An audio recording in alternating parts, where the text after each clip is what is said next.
हाँ बच्चों, इसके पिछले सेशंस में हम लोगों ने कोई भी दो या दो से ज्यादा वेक्टर्स का एडिशन यानी योग पढ़ा है या वेक्टर्स का सब्ट्रैक्शन।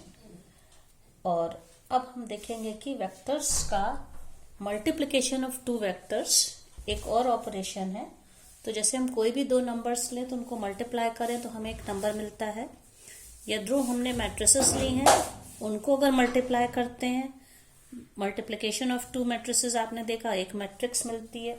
इस तरह से अगर हम दो वेक्टर्स लें, उन दोनों वेक्टर्स का जब प्रोडक्ट लें तो हमें दो तरह के प्रोडक्ट्स मिलते हैं। एक प्रोडक्ट होता है जिसमें हमें दो वेक्टर्स को मल्टीप्लाई करने से हमें स्केलर या कोई नंबर मिलता है। तो इस तरह के प्रोडक्ट को हम लोग स्केलर प्रोडक्ट या dot product of two vectors कहते हैं। एक दूसरे तरह का मल्टीप्लिकेशन होता है जिसमें कोई भी दो वेक्टर्स को मल्टीप्लाई करने से हमें फिर से एक वेक्टर मिलता है, तो उसको हम लोग कहते हैं vector product of two vectors. तो इस सेशन में हम लोग स्केलर प्रोडक्ट या डॉट प्रोडक्ट के बारे में पढ़ेंगे कि ये क्या होता है। जैसा कि नाम से ही क्लियर है, स्केलर प्रोडक्ट का मतलब है दो वेक्टर्स को मल्टीप्लाई करने पे हमें एक स्केलर मिले। अब जैसे देख लीजिए, इसको हम किस तरह से डिफाइन कर सकते हैं कि कोई भी दो वेक्टर्स हैं, नॉन जीरो वेक्टर्स हैं ए एंड बी, और दोनों ही हमने कहा नॉन जीरो वेक्टर्स हैं, तो इनका जो डॉट प्रोडक्ट होता है या स्केलर प्रोडक्ट को हम लोग ए डॉट बी बोलते हैं।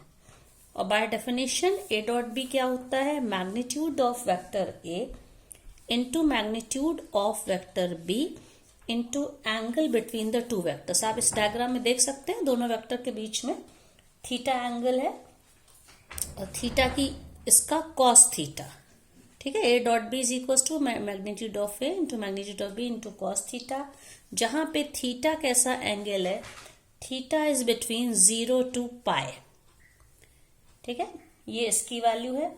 अब अगर मान लीजिए वेक्टर ए और वेक्टर बी दोनों में से कोई अगर 0 है, तब इस कंडीशन में थीटा इज नॉट डिफाइंड। अगर वेक्टर ही 0 हो गया तो वहां एंगल बनेगा ही नहीं, ठीक है।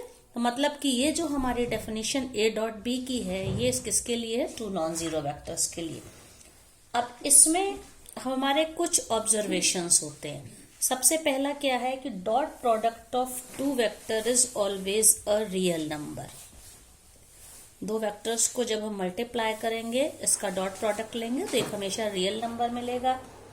दूसरा कि अगर दो नॉन जीरो वेक्टर्स हैं, if a vector A and vector B are non zero, जिसको कहते हैं शून्येतर सदिश कहते हैं, नॉन जीरो वेक्टर्स हैं, इस कंडीशन में अगर ए डॉट बी हमें 0 मिला, if a dot b is equals to 0, it implies that vector a is perpendicular to vector b. इस सिंबल का मतलब होता है it implies from both side.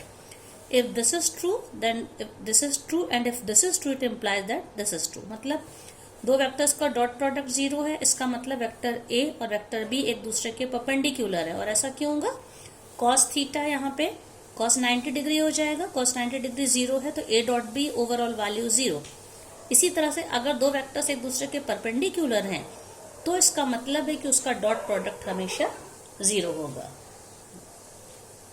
अब इसकी थर्ड ऑब्जर्वेशन क्या है कि अगर theta, if theta is equals to 0, तो इसका क्या मतलब हो जाएगा कि a डॉट बी जो होगा, this is mod of a into mod of b, and cos 0 degree is how much, 1. cos 0 degree that is 1। तो हम कह सकते हैं mod of a dot b is equal to mod of a into magnitude of a into magnitude of b।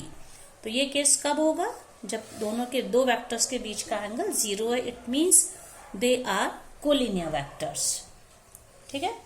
अब इसमें एक इसका particular case हम ले सकते हैं, suppose vector b is equals to vector a, और इस केस में क्या हो जाएगा, a dot b, a dot b means a dot a, और किसी भी वेक्टर का खुद से डॉट प्रोडक्ट लेना, क्लियरली यहाँ पे थीटा 0 है, ठीक है। तो this will be mod of A, ये देखिए A dot B is equal to mod of A into mod of B one theta 0।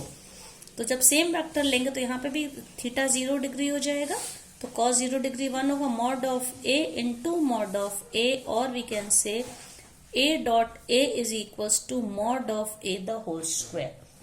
ये प्रॉपर्टी बच्चों आपको याद रखना है, ठीक है। और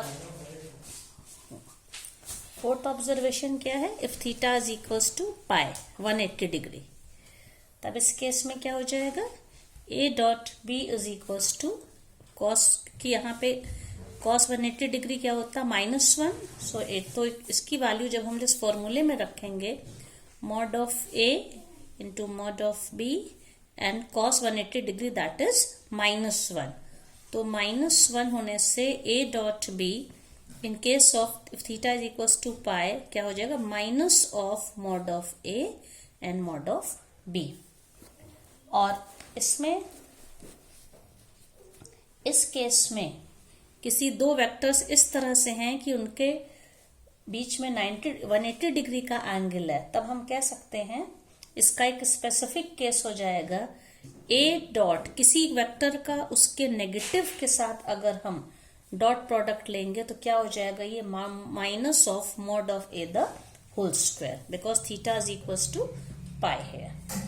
अब इसके बाद नेक्स्ट ऑब्जर्वेशन क्या है बच्चों, ये बहुत इंपॉर्टेंट है कि अगर हम तीन म्यूचुअली परपेंडिकुलर वेक्टर्स होते हैं जिनको कि हम वो एक्स वाई और जेड एक्सिस के अलॉन्ग होते हैं, जिनको हम आई कैप, जे कैप और के कैप कहते हैं, ठीक है। यहाँ पे आई जे के क्या है, इसको हम लोग पहले ही डिस्कस कर चुके हैं। मान लीजिए ये एक्स एक्सिस है, ये वाई एक्सिस है और ये जेड एक्सिस है, तो इनके अलोंग जो यूनिट वेक्टर होते हैं आई कैप, यूनिट मतलब जिसका मैग्नीट्यूड जिसका 1 हो, और ये वेक्टर क्या हो जाएगा, this is J cap and this one is के cap.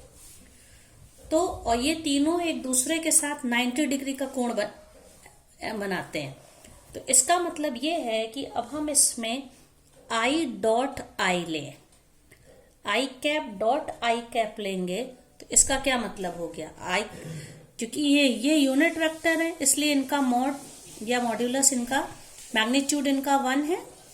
Mod of this according to the formula mod of this vector i cap, again mod of this vector i cap into उसके साथ जो angle है cos 0 degree, तो ये क्या मिल जाएगा, इसका भी मैग्नीट्यूड 1 है, इसका भी मैग्नीट्यूड 1 है और cos 0 भी 1 है, 1 इंटू 1 मीन्स 1। तो इसको हम फॉर्मुलाइज कर सकते हैं, i cap dot i cap is same as j cap dot j cap is equals to k cap dot k cap is equals to 1।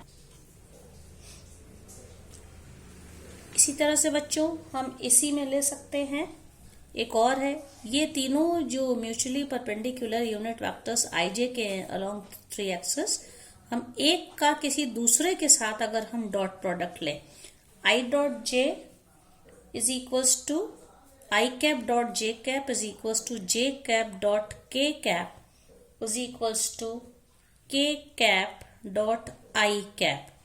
ये क्या होगा, इसका क्या मतलब, magnitude of this is 1, magnitude of this is also 1, और दोनों के बीच में 90 डिग्री का एंगल होगा, एक्स एक्सिस और वाई एक्सिस, तो कॉस 90 डिग्री होने से 0 हो गया। इसी तरह से जे और के, वाई और जेड एक्सिस के बीच भी एंगल 90 डिग्री होता है, तो कॉस 90 डिग्री से ये भी 0 हो गया, या के आई, किसी भी एक तीनों जो कंपोनेंट्स होते हैं का दूसरे के साथ जब डॉट प्रोडक्ट लेते हैं तो आंसर हमेशा 0 होता है।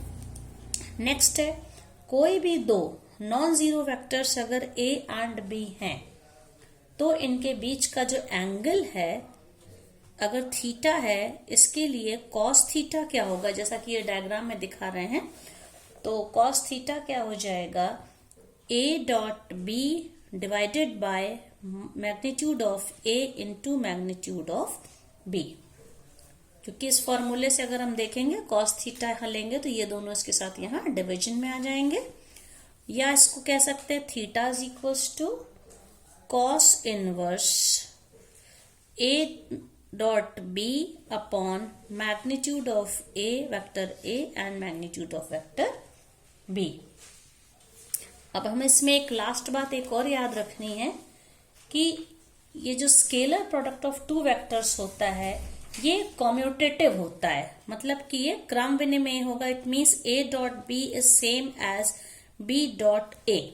ऐसा क्यों होता है? हम इसकी जगह पे क्या लिखेंगे? Magnitude of a magnitude of b into cos theta. अगर a का जो b से एंगल, इसका मतलब b का भी a से ही एंगल है। इसको हम क्या लिख सकते हैं?